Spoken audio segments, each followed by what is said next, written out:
Welcome back to my channel cooking with Chaitali. তো আমি আজকে একটা ব্রেকফাস্ট বানাবো। তো দেখুন কেমন করে বানাচ্ছি। এখানে আমি একটা মিক্সির বাটিতে 1 কাপ 1.5 কাপের মতন আমি ছোলা নিয়ে নিচ্ছি। এখানে ছোলাটাকে আমি আগে ভিজিয়ে রেখেছিলাম। আর 1 কাপ চাল নিয়ে নিচ্ছি। আমি চালটাকেও আগে ভিজিয়ে রেখেছিলাম। 1 ইঞ্চির মতন একটা আদা নিয়ে নিলাম, 2টো রসুন নিয়ে নিয়েছি, আর অল্প ধনেপাতা। এরপর এটাকে আমি একটা পেস্ট বানিয়ে নেব। আর পরিমাণ মতন নুন, আর যদি ঝাল খান তাহলে 2টো লঙ্কা দিয়ে দিতে পারেন।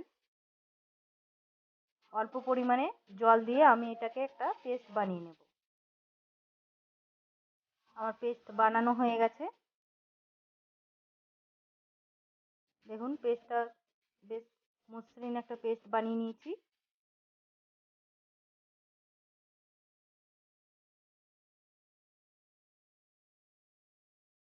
এটা একটা বেশ সুস্বাদু সকালের জলখাবারে বা বাচ্চাদেরকে টিফিনে বানিয়ে দেওয়া যেতে পারে, এবং একটা হেলদি ফুডও আছে।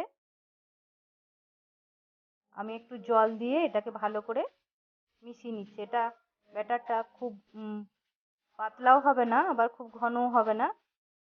দেখুন এইভাবে ব্যাটারটাকে আমি তৈরি করে নিলাম।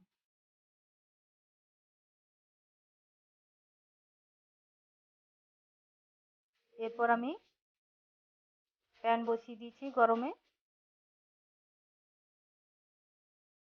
গরম হয়ে গেছে। এরপর আমি কিছু ভেজিটেবল যোগ করব। এখানে আমি অল্প জিরের ফোড়ন দিয়ে দিচ্ছি।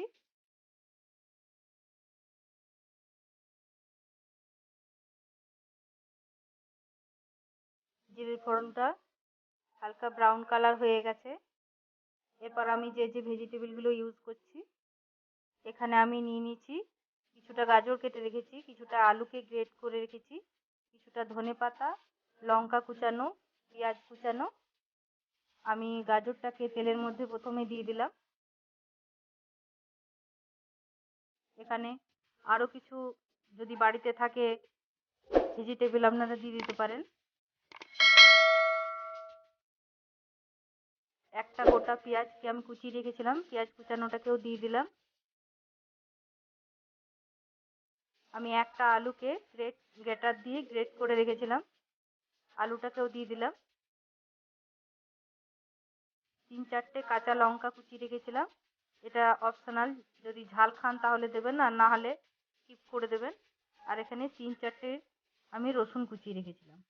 এরপর এটাকে আমি একটু ভেজে নেব। আমি খুব কম তেলে রান্নাটা করব, এখানে বেশি তেলের প্রয়োজন নেই। এটাকে একটা ভাজা ভাজা আমি বানিয়ে নিচ্ছি।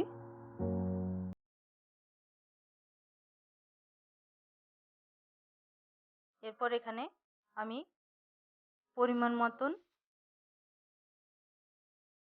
হলুদ, খুব হলুদের প্রয়োজন নেই, অল্প দিলেই হবে। আর পরিমাণ মতন নুন,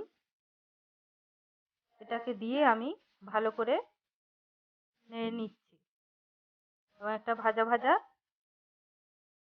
এটাকে করে নেব।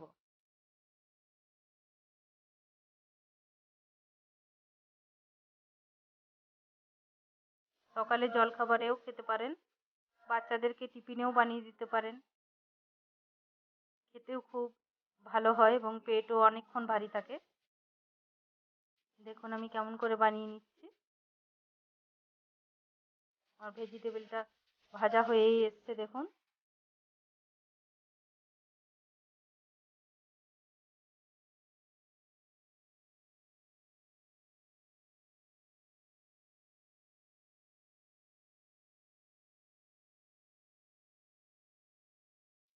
সুন্দর একটা কালার এসছে। এটা হয়ে গেছে। দেখুন ভাজা ভাজা হয়ে গেছে এটা। এখানে আমি কিন্তু জল ইউজ করছি না। ভেজিটেবিলটার মধ্যে যে জলটা থাকবে সেটাতেই মোটামুটি হয়ে যাবে এটা।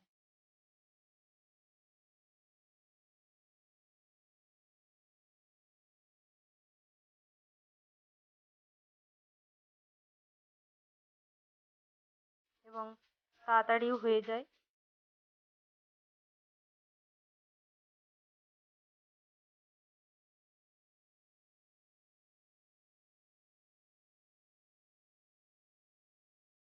এটা খুব খেতেও মজাদার, বাচ্চারাও ভালোবাসবে খেতে। আমি উপরে একটু ধনেপাতা কুচানো ছড়িয়ে দিচ্ছি। আমি ধনেপাতাটাকে একটু নেড়ে চেড়ে নিচ্ছি। এটাকে বেশি ভাজার প্রয়োজন হবে না ধনেপাতাটাকে। আমি একটু শুধু জাস্ট মিশিয়ে নিচ্ছি। হয়ে গেছে আমার ভাজা।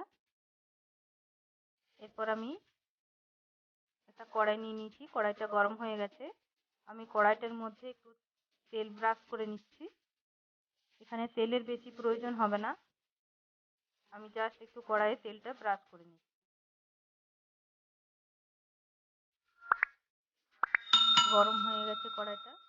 এরপর যে ব্যাটারটা তৈরি করে রেখেছিলাম, ব্যাটারটাকে দিয়ে আমি ঘুরিয়ে ঘুরিয়ে এটাকে মেলে দিচ্ছি।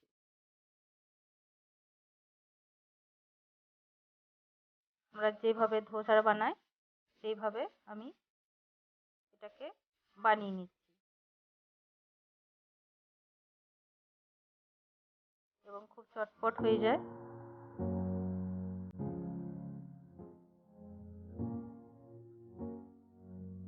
এটা কিছুক্ষণ আমি নিচটাকে ভালো করে সেদ্ধ হতে দিচ্ছি এবং খুব কম আঁচে করতে হবে, একদম হালকা আঁচ করে দিতে হবে। দেখুন হয়ে গেছে। এরপর আমি এটাকে উল্টে দিচ্ছি। এইভাবে উল্টে দিলাম, দেখুন এই সাইডটা হয়ে গেছে। চিপে চিপে দেবেন এইভাবে। এরপর যে ভেজিটেবলের ভাজাটা বানিয়ে রেখেছিলাম সেটাকে আমি দিয়ে দিচ্ছি এভাবে।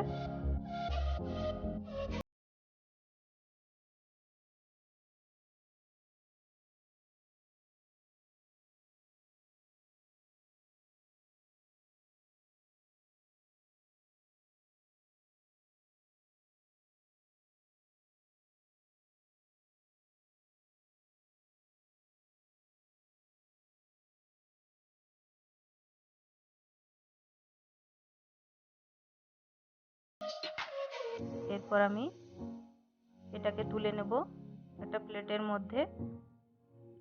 যদি না ভাজা হয়ে থাকে একটু উল্টে পাল্টে এটাকে ভেজে নেবেন, একটু তেল ব্রাশ করে নেবেন। আমি একটু তেল ব্রাশ করে আরেকবার একটু ভেজে নিচ্ছি।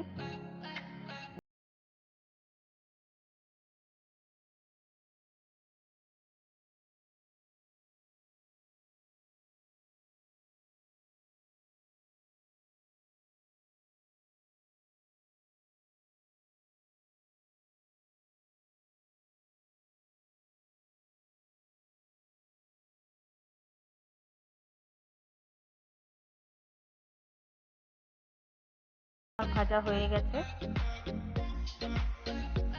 একটু সময় ধরে এটাকে ভেজে নিতে হবে, কারণ নাহলে ভেতরে কাঁচা থেকে যেতে পারে। আমি তুলে নিচ্ছি এটাকে। এরপর আর একটা কেস একইভাবে আমি ব্যাটারটাকে কড়াইয়ের মধ্যে দিয়ে দিয়েছি। এটাকে কিন্তু অতি অবশ্যই খুব লো ফ্লেমে করতে হবে রান্নাটা, না হলে নিচটা পুড়ে যাবে। আমি এটাকে উল্টে নিচ্ছি সেম একইভাবে।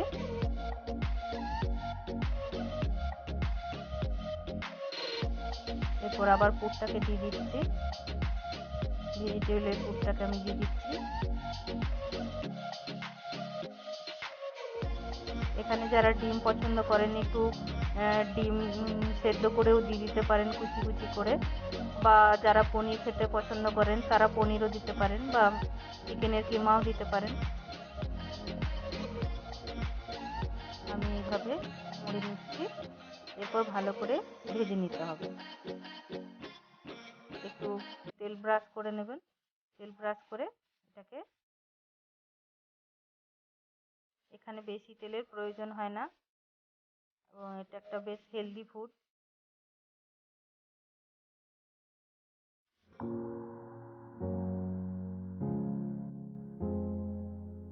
এবং খেতেও খুব সুন্দর লাগে। একবার বাড়িতে বানাবেন এবং আমাকে কমেন্টে জানাবেন কেমন লাগলো আপনাদের।